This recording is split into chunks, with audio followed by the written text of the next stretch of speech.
Hello friends, ഞങ്ങളിപ്പം ഫിൻലാൻഡിലെ റൊവാനോമിയയിലെ Santa Claus വില്ലേജിലാണേ. ഞങ്ങളുടെ second day ആണ് ഇവിടെ. ഇതിൻ്റെ ഫുൾ ട്രാവൽ വ്ളോഗ് ഞാൻ യൂട്യൂബിൽ അപ്ലോഡ് ചെയ്തിട്ടുണ്ട്. ഫിൻലാൻഡിലെ കുറിച്ച് കൂടുതൽ വീഡിയോസ് കാണണമെങ്കിൽ യൂട്യൂബ് ചാനൽ നോക്കിയാൽ മതി. ഇപ്പം ഞങ്ങൾ റെയിൻഡിയർ റൈഡ് എൻജോയ് ചെയ്യുകയാണ്. കുട്ടിക്കാലത്ത് സാന്റാക്ലോസ് ശരിക്കും ഉണ്ടോ, റെയിൻഡിയറിൽ സഞ്ചരിക്കുമോ എന്നൊക്കെ നമ്മൾ എല്ലാവരും ചിന്തിച്ചിട്ടുണ്ടാകും അല്ലേ. പക്ഷേ ഇവിടെ വന്നപ്പോഴാണ് ആ കഥകളുടെയും സിനിമയുടെയും ഫീല് ശരിക്കും അനുഭവിക്കാൻ കഴിഞ്ഞത്. ഇതാണ് ആ പ്രശസ്തമായ റെയിൻഡിയർ റൈഡ്.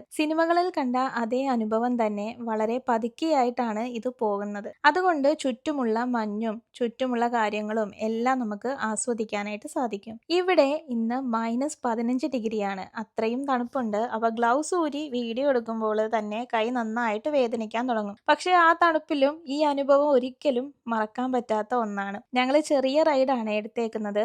കൂടുതൽ ദൂരം കാടിനുള്ളിലൂടെ പോകണമെങ്കിൽ അതിന് എക്സ്ട്രാ ചാർജ് നൽകണം. ഇപ്പൊ ഞങ്ങൾ കയറിയേക്കുന്ന ഈ ഒരു റെയിൻഡിയറിന്റെ കൂടെ തന്നെ പുറകിലും ഒരു റെയിൻഡിയർ ഉണ്ട്. ഇതിനെ രണ്ടിനെയും കൂടി ഒരാൾ തന്നെയാണ് മാനേജ് ചെയ്യുന്നതും. ഇതിനെയൊക്കെ കാണാൻ നല്ല ഭംഗിയാണ് കേട്ടോ. ഞങ്ങൾ ഇന്ന് ഈ ഒരു റെയിൻഡിയർ റൈഡും ഇതിന് ശേഷം ഞങ്ങൾ ഹസ്കി റൈഡും ആണ് ചെയ്യാൻ പോകുന്നത്.